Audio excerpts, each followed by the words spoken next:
Hello friend, ये study with Nitish पे मैं नीतीश आपका बहुत बहुत स्वागत करता हूं। आज हम लोग कवर करने वाले हैं 28 क्वेश्चन जो कि आपके भारतीय राज्य व्यवस्था से संबंधित होंगे। और ये भारतीय राज्य व्यवस्था से संबंधित क्वेश्चन जो होंगे वो आपके आईएएस से संबंधित होंगे, यानी कि आईएएस में पूछे जाने वाले हैं और पीसीएस में पूछे जाने वाले क्वेश्चन होंगे। साथ ही साथ अगर आप टीजीटी पीजीटी की तैयारी कर रहे हैं तो टीजीटी का भी इसमें सारे क्वेश्चन सम्मिलित होंगे और पीजीटी के भी इसमें क्वेश्चन होंगे। साथ ही साथ एलटी के भी क्वेश्चन देखने को मिल सकते हैं आपको। तो फ्रेंड, इस सेशन से ज़रूर जुड़िए आप, और इस 28 क्वेश्चन का जो है पूरा आप एक्सप्लेनेशन देखेंगे, जो कि आप किसी भी वनडे एग्ज़ाम की प्रिपरेशन कर रहे हैं तो अगर आपका पॉलिटिकल साइंस है तो ये बेहद ही महत्वपूर्ण आपके लिए हो सकता है। तो सो प्लीज़ फ्रेंड, आप इस सेशन से ज़रूर जुड़िए और इसका पूरा लाभ उठाइए। तो चलिए, आज का पहला क्वेश्चन आपके सामने है। तो देखिए, भारत के लिए संविधान की रचना हेतु संविधान सभा का विचार निम्नलिखित में से सर्वप्रथम किसने प्रस्तुत किया था। बहुत ही इंपॉर्टेंट क्वेश्चन है ये डियर। तो सबसे पहले जो है संविधान सभा का विचार प्रस्तुत करने वाले कौन सी पार्टी थी, यानी कि कौन सा एक संविधान सभा का जो पहला प्रस्ताव यानी कि प्रारूप जो है संविधान सभा का विचार देने वाला कौन सा विचार था, किसने प्रदान किया, ये क्वेश्चन आपसे पूछा जा रहा है। तो देखिए, इसमें फर्स्ट ऑप्शन आपका है स्वराज पार्टी ने 1934 में सबसे पहले जो है संविधान सभा का विचार प्रस्तुत किया क्या। फिर आपका ऑप्शन बी आता है कांग्रेस पार्टी 1936 में। फिर ऑप्शन सी आता है आपका मुस्लिम लीग ने 1942 में। फिर लास्ट में आपका आता है ऑप्शन नंबर डी सर्वदलीय सम्मेलन 1946 में। तो डियर, ये एक क्वेश्चन आपसे पूछा जा रहा है कि संविधान सभा का विचार किस पार्टी ने पहले प्रस्तावित किया या प्रस्तुत किया। तो इसका ऑप्शन डी राइट हो जाता है, आपका ऑप्शन नंबर ए राइट हो जाता है। अभी मैं आपको इसका एक्सप्लेनेशन बताऊंगा, और ये घटना चक्र से सारे क्वेश्चन लिए जा रहे हैं डियर। किससे? घटना चक्र के सारे क्वेश्चन लिए जा रहे हैं, जो कि बहुत ही इंपॉर्टेंट है। और क्वेश्चन ये देखिए, ये क्वेश्चन आईएएस में पूछा गया है, आईएएस 96 में आईएएस 96 में ये क्वेश्चन पूछा गया है। तो इसको आप केयरफुली याद रखिएगा। तो देखिए, ऑप्शन नंबर ए मैंने बताया, तो यहाँ पे थोड़ा सा देखिए, हम लोग आप बता देते हैं आपको इसका क्या व्याख्या है। मई 1934 में रांची में स्वराज पार्टी ने आत्मनिर्णय के अधिकार की मांग की और एक प्रस्ताव पारित किया, जिसमें कहा गया कि वयस्क मताधिकार के आधार पर निर्वाचित भारतीय प्रतिनिधियों की एक संविधान सभा होगी, जो संविधान का निर्माण करेगी। भारतीयों की ओर से संविधान सभा की मांग करने का यह प्रथम अवसर था। तो प्रथम अवसर यह था कि भारतीयों की तरफ से जो है ये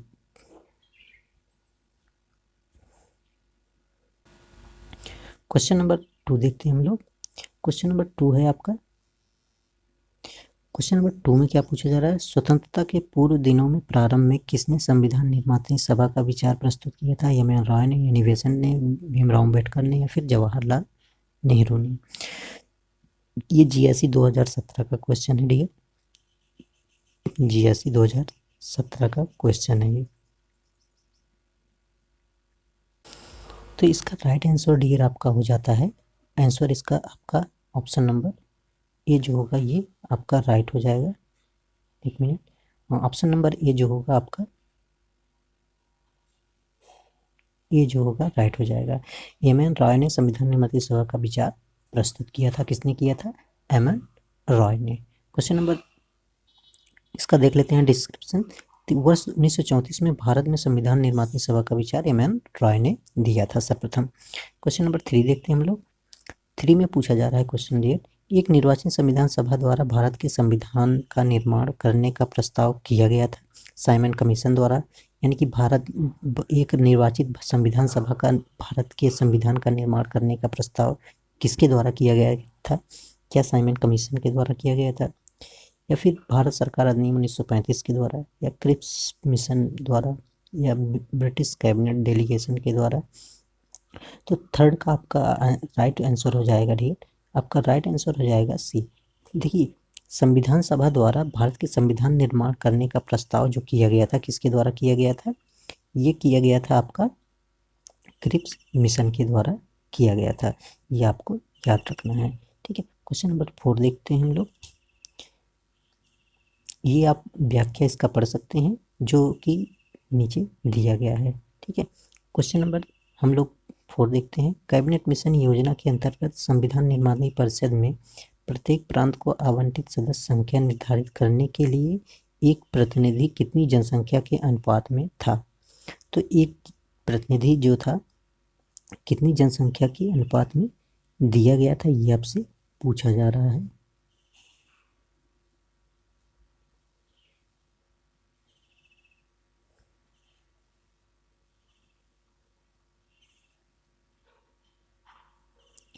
क्या 8 लाख प्रति व्यक्ति थे, सॉरी, क्या 8 लाख व्यक्तियों पे एक प्रतिनिधि था, या फिर 10 लाख व्यक्ति पर 12 लाख या 15 लाख? तो क्वेश्चन नंबर 4 का आपका ऑप्शन राइट हो जाता है। ऑप्शन राइट आपका डी हो जाएगा ऑप्शन बी। 10 लाख व्यक्तियों पे जो थे एक प्रतिनिधि का निर्वाचन किया गया था, ठीक है। तो जो कैबिनेट मिशन के अंतर्गत। क्वेश्चन नंबर 5 देखते हैं हम लोग। तो देखिए यहाँ पे थोड़ा सा डिस्क्रिप्शन हम लोग देख लेते हैं 4 का।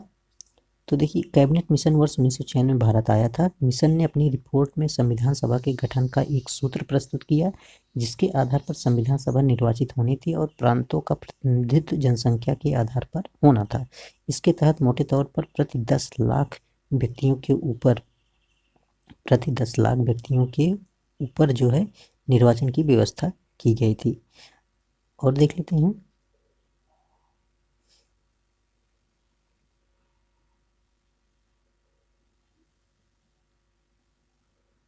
देखिए, कैबिनेट मिशन योजना के आधार पर 24 अगस्त 1946 को घोषणा के तहत नवनिर्वाचित संविधान सभा को 2 सितंबर 1946 को भारत की अंतरिम सरकार का गठन किया गया था। इसमें सी राजगोपालाचारी शिक्षा मंत्री बने थे, डॉक्टर राजेंद्र प्रसाद खाद्य मंत्री और कृषि मंत्री बने थे, और साथ ही साथ जगजीवन राम श्रम मंत्री बने थे, और डॉक्टर एस राधाकृष्णन इस प्रथम अंतरिम राष्ट्रीय सरकार के सदस्य नहीं थी।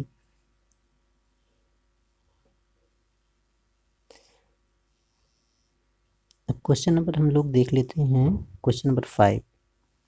एक मिनट, क्वेश्चन नंबर 5 देखते हैं हम लोग।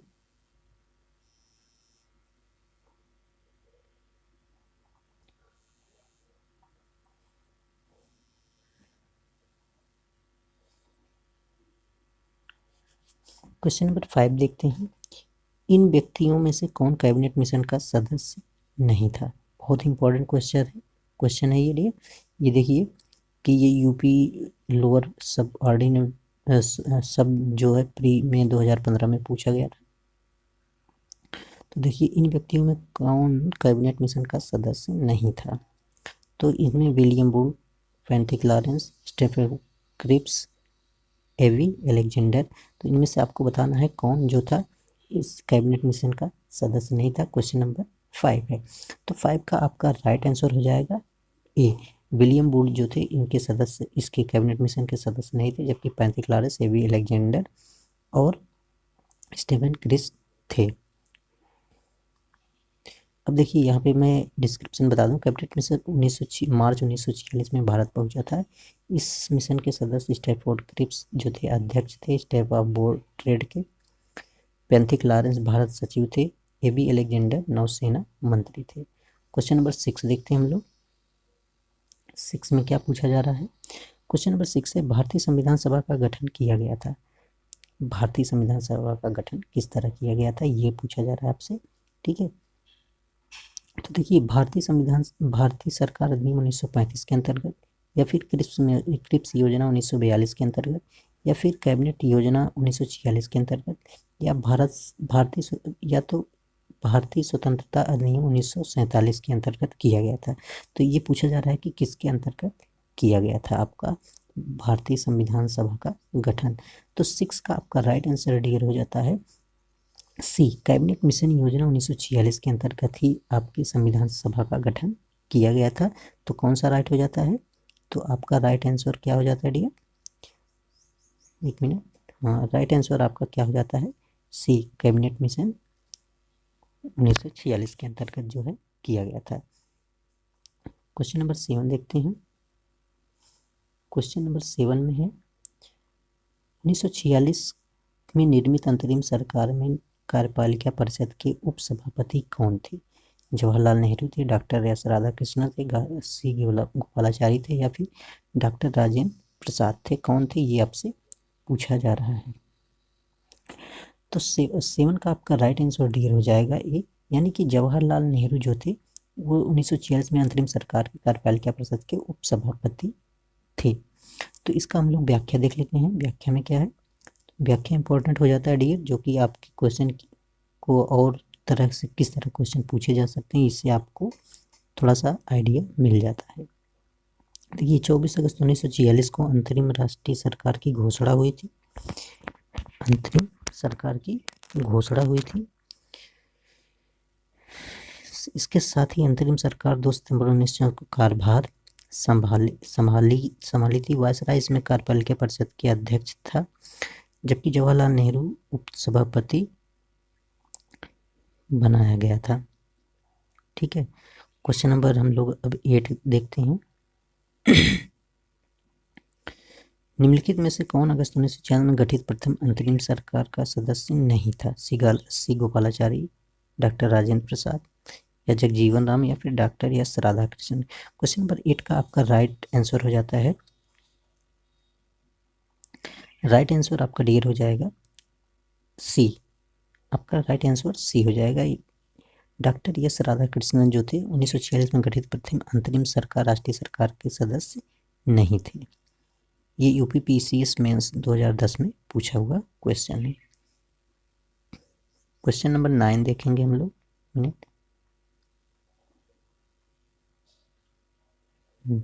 तो 9 यहाँ पे है। 9 देखते हैं, थोड़ा केयर होकर देखिएगा आप। 9 जो है कथन और निष्कर्ष का है। कथन दिया गया है,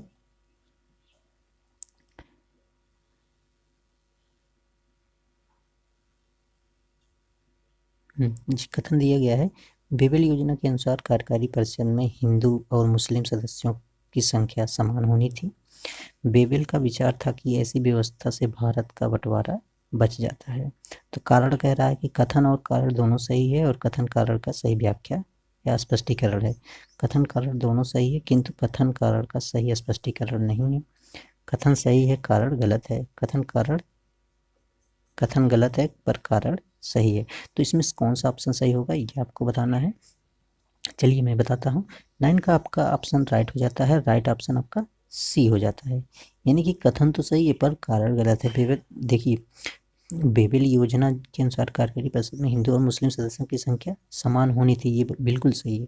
बट बेबेल योजना के विचार था कि ऐसी व्यवस्था से भारत का बंटवारा बच जाएगा, ऐसा नहीं था।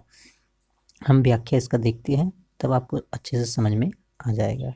तो देखिए अक्टूबर 1943 में लेनलेतुको के स्थान पर आर बिडार बेबेल बासराय तथा गवर्नर जनरल नियुक्त किए गए थे।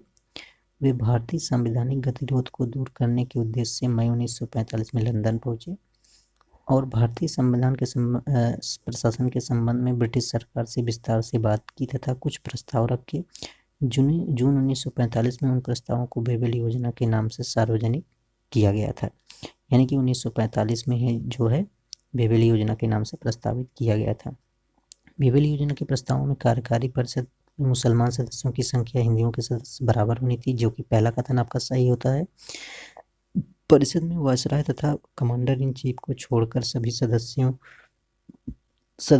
का भारतीय होना, ये भी यानी कि जो चीफ कमांडर और वायसराय होंगे उनको छोड़कर सभी सदस्यों का भारतीय होना है। शीघ्र ही शिमला में एक सम्मेलन को बुलाया जाना था। युद्ध समाप्ति के पश्चात भारतीयों को खुद का संविधान बनाए जाने की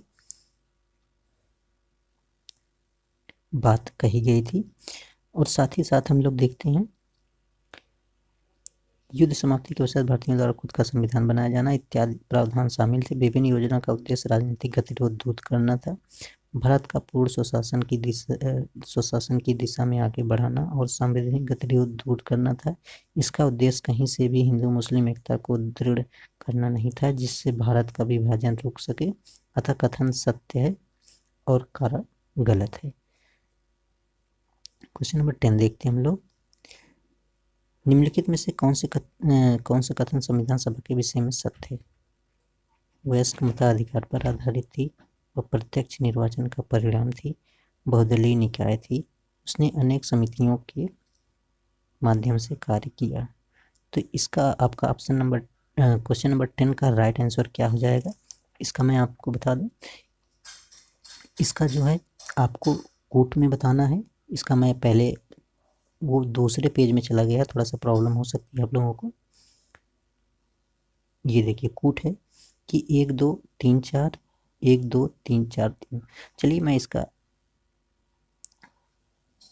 वैसे इस ऑप्शन में देखा जाए तो इसका राइट आंसर जो होगा 3 और 4 होगा, यानी कि बहुदलीय निकाय थी, उसमें अनेक समितियों के माध्यम से कार्य किया गया था। इस तरह से देखा जाए तो यहाँ पे आपका कोड जो सही होगा सी सही हो जाएगा। ठीक है, तो सी आपका राइट हो जाएगा, जो कि आंसर दिया गया है, नीचे आप देख सकते हैं। ठीक है, ये रहा आपका क्वेश्चन नंबर 11 देखते हैं हम लोग। ये भी कोड से संबंधित है, थोड़ा सा जूम आउट करना पड़ेगा ताकि आपको क्लियर दिखाई दे। चलिए, कोड में क्या कह रहा है? भारतीय संविधान सभा के संबंध में निम्नलिखित में से कौन से कथन सही है? यह वयस्क मताधिकार पर आधारित नहीं थी, यह प्रत्यक्ष निर्वाचन का परिणाम थी, यह बहुदलीय संरचना नहीं थी, यह कई समितियों के माध्यम से कार्यरत थी। तो इसमें से बताना है कौन सा कथन सही है।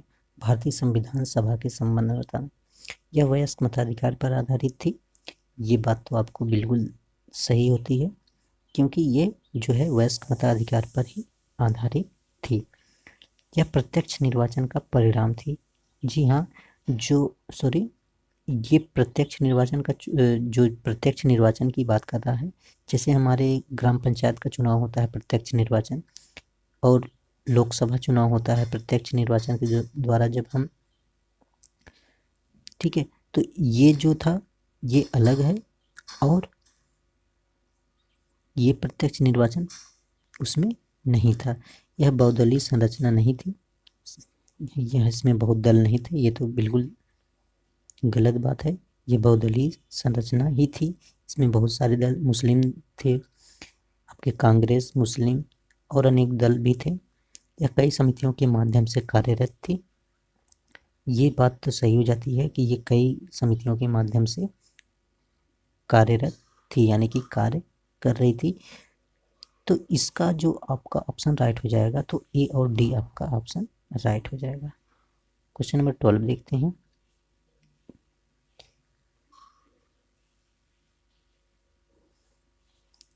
निम्नलिखित में से संविधान सभा के बारे में गलत कथन कौन सा है? आपको संविधान सभा के बारे में गलत कथन को छांटना है।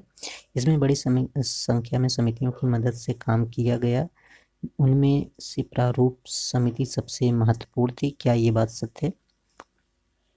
फिर अगला है, अल्पसंख्यक समुदाय जैसे ईसाई, एंग्लो इंडियन और पारसियों को सभी को पर्याप्त प्रतिनिधित्व दिया गया था, ये बात क्या सत्य है? फिर सी आपका है, इसका निर्वाचन सार्वभौम वयस्क मताधिकार पर किया गया था, ये बात तो बिल्कुल सत्य लग रही है। इसका चुनाव प्रक्रिया 1950 अधिनियम के 6वीं अनुसूची पर आधारित थी, कर, संपत्ति और शैक्षणिक योग्यता के आधार पर मताधिकार था। तो इसमें आपका ऑप्शन सी जो होगा राइट हो जाएगा, यानी कि इसका निर्वाचन सार्वभौम वयस्क मताधिकार के आधार पर ही किया गया था।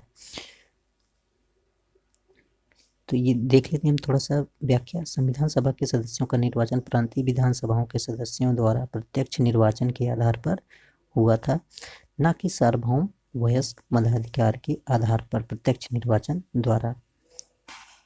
कर, संपत्ति और शैक्षणिक योग्यता के आधार पर प्रदान किया गया था, सभी को मताधिकार प्राप्त नहीं था। क्वेश्चन नंबर हम लोग 13 देखेंगे।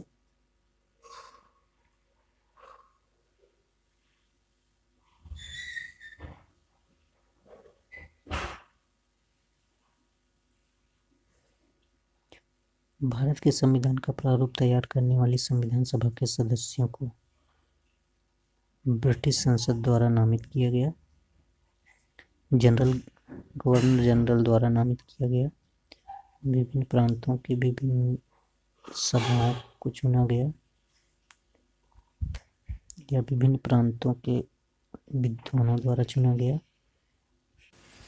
भारतीय संविधान का प्रारूप तैयार करने वाली संविधान सभा के सदस्यों को कहाँ से लिया गया? ब्रिटिश संसद द्वारा नामित किया गया था क्या? गवर्नर जनरल द्वारा नामित किया गया था, या विभिन्न प्रांतों द्वारा विधानसभाओं द्वारा चुना गया, या फिर भारतीय राष्ट्रीय कांग्रेस और मुस्लिम लीग द्वारा चुना गया? तो 13 का आपका राइट आंसर डियर हो जाएगा सी, यानी कि ये जो है विभिन्न प्रांतों की विधानसभाओं द्वारा चुना गया था। किसको? यानी कि भारतीय संविधान का प्रारूप तैयार करने वाली संविधान सभा के सदस्यों को। क्वेश्चन नंबर 14 देखते हैं हम लोग। 14 में भारतीय इतिहास के संदर्भ में प्रांतों में से संविधान सभा के सदस्य उन प्रांतों के लोगों द्वारा सीधे निर्वाचित हुए थे, या भारतीय राष्ट्रीय कांग्रेस तथा मुस्लिम लीग द्वारा नामित किए गए थे, या भारतीय विधानसभा द्वारा निर्वाचित हुए थे? तो देखिए 13 और 14 क्वेश्चन सेम ही है, इसमें आपको कोई परेशान होने की ज़रूरत नहीं है। तो क्या है, तो इसमें यही सही हो जाएगा, प्रांतीय विधानसभाओं द्वारा निर्वाचित हुए थे। क्वेश्चन नंबर 15 देखते हैं हम लोग। 15 है, संविधान सभा के सदस्यों का चुनाव कैसे हुआ था? सीधे जनता द्वारा क्या हुआ था कि भारतीय राष्ट्रीय कांग्रेस के नामांकन द्वारा, भारतीय राज्यों के शासकों द्वारा, प्रांतीय विधानसभाओं के द्वारा? ये ऐसे क्वेश्चन जो है रिपीट हुए हैं। देखिए यूपीपीसीएस 1993 में पूछा गया क्वेश्चन है ये। क्वेश्चन नंबर 16 देखते हैं हम लोग। संविधान सभा में चुने गए अस्थायी सदस्य कौन थे? भीमराव अम्बेडकर, सच्चिदानंद सिन्हा, डॉक्टर राजेंद्र प्रसाद, या एस राधाकृष्णन? अब देखिए संविधान सभा में पहले अस्थायी अध्यक्ष चुने गए थे जिसमें सच्चिदानंद सिन्हा थे, बट यहाँ पे पूछा जा रहा है आपका अस्थायी सदस्य, तो 16 का आपका सी हो जाता है, डॉक्टर राजेंद्र प्रसाद जो थे अस्थायी अध्यक्ष चुने गए थे। क्वेश्चन नंबर 17 देखते हैं हम लोग। क्वेश्चन नंबर 17 देखते हैं, संविधान सभा का प्रथम बैठक की अध्यक्षता किसने की थी? तो संविधान सभा के अभी मैंने बताया अध्यक्षता सर्वप्रथम सच्चिदानंद सिन्हा ने किया था, जो कि एक अस्थायी सदस्य थे। क्वेश्चन नंबर 18 हम लोग देखते हैं, कहाँ पे है? यहाँ पे है। 18 में हम लोग कवर करते हैं। देखिए भारतीय संविधान सभा के उद्घाटन अधिवेशन की अध्यक्षता किसने की थी? अब सेम क्वेश्चन वही पूछा जा रहा है कि सर्वप्रथम अध्यक्षता किसने की थी? डॉक्टर सच्चिदानंद सिन्हा द्वारा किया गया था। 18 का आपका राइट आंसर सच्चिदानंद सिन्हा हो जाएंगे। क्वेश्चन नंबर 19 देखते हैं हम लोग। भारतीय संविधान निर्मात्री सभा के अध्यक्ष कौन थे? यानी भारतीय संविधान निर्मात्री सभा के अध्यक्ष कौन थे? 19 का आपका पूछा जा रहा है। तो अस्थायी अध्यक्ष कौन थे? डॉक्टर राजेंद्र प्रसाद। तो आपका ऑप्शन ए राइट हो जाता है। क्वेश्चन नंबर 20 देखते हैं हम लोग। स्वतंत्र भारत के संविधान सभा के अध्यक्ष कौन थे? तो स्वतंत्र भारत के संविधान सभा के अध्यक्ष कौन थे? डॉक्टर राजेंद्र प्रसाद थे। 20 का आपका हो जाएगा बी। क्वेश्चन नंबर 21 देखते हैं हम लोग। भारतीय संविधान सभा की स्थापना कब हुई थी? तो भारतीय संविधान सभा की स्थापना क्या 10 जून 1946 को, या फिर 9 दिसंबर 1946 को, 26 नवंबर 1949 को, या 26 दिसंबर 1949 को? तो इसका राइट आंसर आपका डियर हो जाएगा सी, 26 नवंबर 1949 को।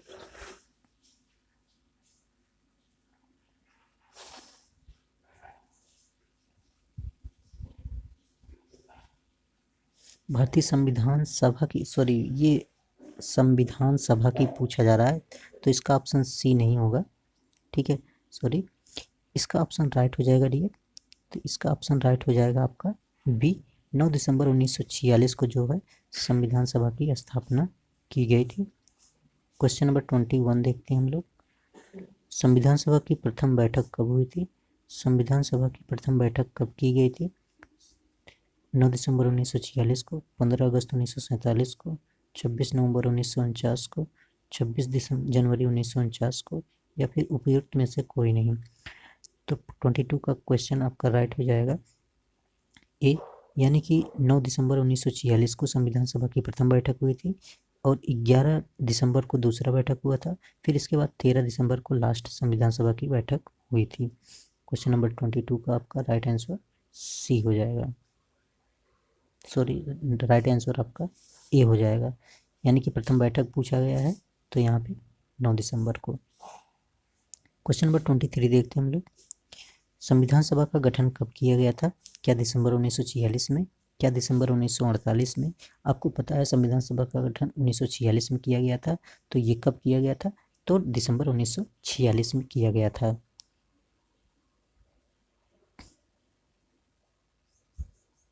ट्वेंटी 24 क्वेश्चन देखते हैं हम लोग। देखिए यहाँ पे 24 क्वेश्चन देखते हैं हम लोग। भारतीय संविधान सभा का प्रथम अधिवेशन कब शुरू किया गया था? 10 दिसंबर 1946, 9 दिसंबर 19 दिसंबर 1947 को, या फिर 30 जून 1949 को। तो 24 का आपका आंसर राइट हो जाता है। तो कौन सा ऑप्शन राइट हो जाएगा? ऑप्शन बी राइट हो जाएगा कि 9 दिसंबर 1946 को भारतीय संविधान सभा का प्रथम अधिवेशन शुरू हुआ था। क्वेश्चन नंबर 25 देखते हैं।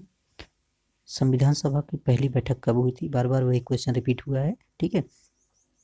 तो आपको बताना है संविधान सभा की पहली बैठक कब हुई थी। तो 25 का आपका राइट आंसर हो जाएगा सी, यानी कि 9 दिसंबर 1946 को भी मैंने बताया। 9 दिसंबर को फर्स्ट बैठक हुई थी, 11 को दूसरा हुआ था, 13 को तीसरा और अंतिम था। क्वेश्चन नंबर 26 देखेंगे हम लोग। क्वेश्चन नंबर 26 देखेंगे, देखते हैं। भारतीय संविधान सभा भारत को एक संविधान देने का प्रस्ताव संविधान सभा द्वारा पारित किया गया था। कब पारित किया गया था ये पूछा जा रहा है। क्या 22 जनवरी 1946 में, या 22 जनवरी 1947 को, 20 जनवरी 1947 को, या 26 जनवरी 1946 को? कब दिया गया था? 26 का आपका आंसर राइट हो जाता है। जनवरी 22 1947 को जो है संविधान सभा द्वारा प्रस्ताव जो था पारित हो गया था, जनवरी 1947 में। क्वेश्चन नंबर 27 देखते हैं हम लोग। 27,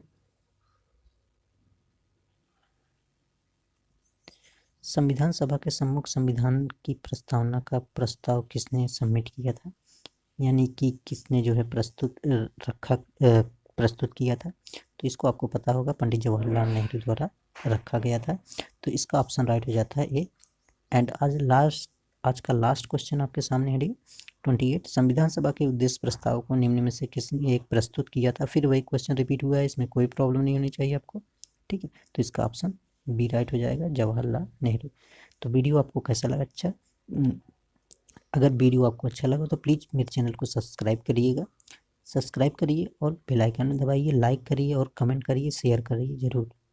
तो इस तरह के वीडियो पाने के लिए आप मेरे चैनल पर जुड़ जाइए, और ऐसे ही मैं घटना चक्र के क्वेश्चन को कंटिन्यू रखूँगा, ताकि आपके कॉम्पिटिटिव एग्ज़ाम के लिए कुछ किसी न किसी रूप में आपको ये जो है बेनिफिट मिलता रहे।